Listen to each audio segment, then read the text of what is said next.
the Audience Choice winner for comedy, and a friend of mine came up to me after the writers group that I belong to and said, I have this great idea for a short film, and he gave me the genesis for Spot On, which is a story about two killers who are targeting a woman at a cafe. And I won't give you any spoilers, but there's a little twist at the end, and it turns out to be a pretty interesting short.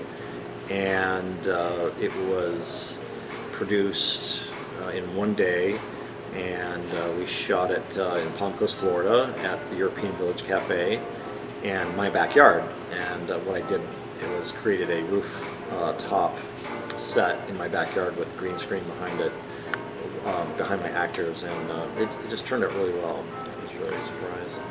And so it was fun to see Eric and his idea get written and then get shot and then come into a festival and win an award. So it was pretty neat to see something that's in your brain become reality in a sense. So it's pretty neat.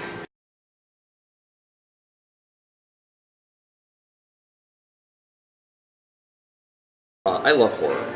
Ever since I was a kid, I've watched horror, whether it's the black and white monster movies, the Rod Serling's Night Gallery, some of the real early influences on me. Absolutely love horror, and of course I've been a big fan of horror in the 70s and 80s. We were watching horror when we shouldn't have been. Our parents didn't know, and we were watching, Texas Chainsaw Massacre, and The Last House on the Left, Hills Have Eyes, all those great films. And so I've always loved horror. And when we were in high school, I did makeup effects. My friends and I had two other friends in high school. We all made Super 8 films, and horror was our genre. And I was the special effects guy, so I was sculpting injuries and monsters, and it was just fun stuff. So it's always been with me. There's a big difference between real horror, which like you see on TV, like what in the news, and then there's simulated horror, where people go to the theater or they rent a movie with the idea that they want to get spooked. They want to get that rush. They want to, it's like going on a roller coaster. You get in your little car, it takes you up the hill, it drops you, and you go left and right, and you're scared out of your mind. Car comes in, you get out, and you're like, wow, wasn't that great? That's why I like horror. For me, that's the experience of horror, seeing a horror movie.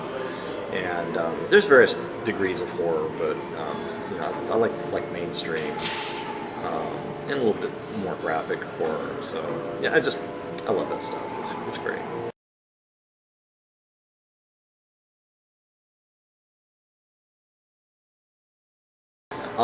The original Thing versus probably Nosferatu.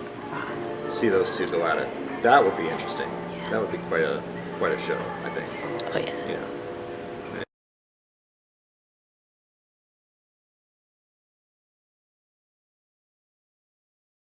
Dario Argento's Demons. The Exorcist, of course. William Blatty, William Friedkin. Jaws. That was incredible. The remake of The Thing with Kurt Russell, the original Alien, and actually I really liked Aliens as well. And a lot of people give that crap, but I really liked Aliens. But Alien, the original Ridley Scott film, was pretty hefty, I thought. And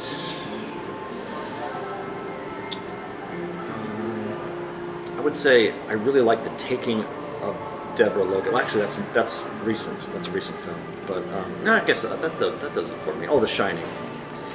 Yeah, The Shining. That was pretty instrumental for me. I saw that when I was 12, and it scared me so bad that I actually ran out of the room like 3 times because I was alone. It was in the basement, and HBO was new, and The Shining was on, and yeah, unsupervised. Yeah. But the thing about The Shining was that I kept coming back to see more. And it was just that kind of movie.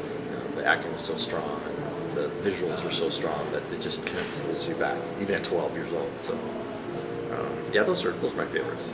Stanley Kubrick, I know Stephen King didn't like it, and it doesn't really match the book. It doesn't. But visually and character-wise, it was just really superior. I thought. I just love Kubrick's was just brilliance. Yeah. Honestly, that was just so spooky.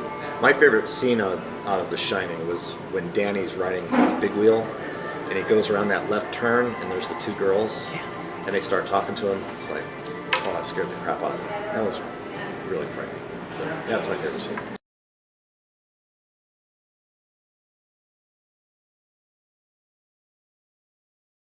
Well, I don't know if I could do somebody else's film as well as they did it. You know, it's like, well, I don't think I'd ever want to do that. You know, it's like I wouldn't want to remake Psycho and do all the shots the same or anything like that. That's just terrible. If I could turn back time and be the director of a film,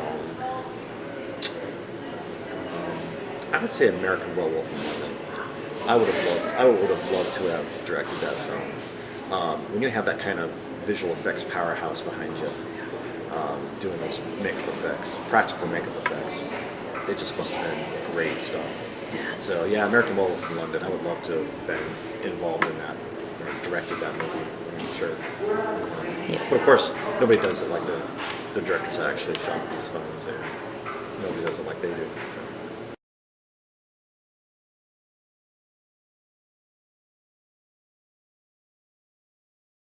We're shooting a bloody horror film next month, in February.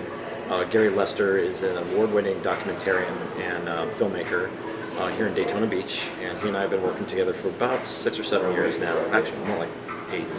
And he wrote a short piece called Lost Pet, and it's really gruesome and really twisty, and I'll be director of photography for that. That's coming up in February. And then I have a company that I've started called Scarescapes, and that's a vertically integrated production distribution company, and we're going to make our own web serials all in the horror genre. So that's a big project for me that's going to hopefully take up a few years of my life. So I'm pretty excited about that.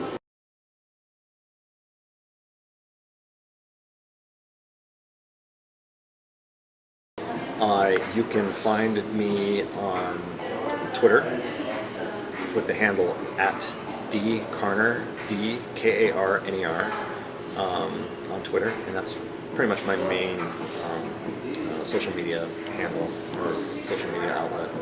So you can also find me, I think, on Facebook at David Karner. So yeah.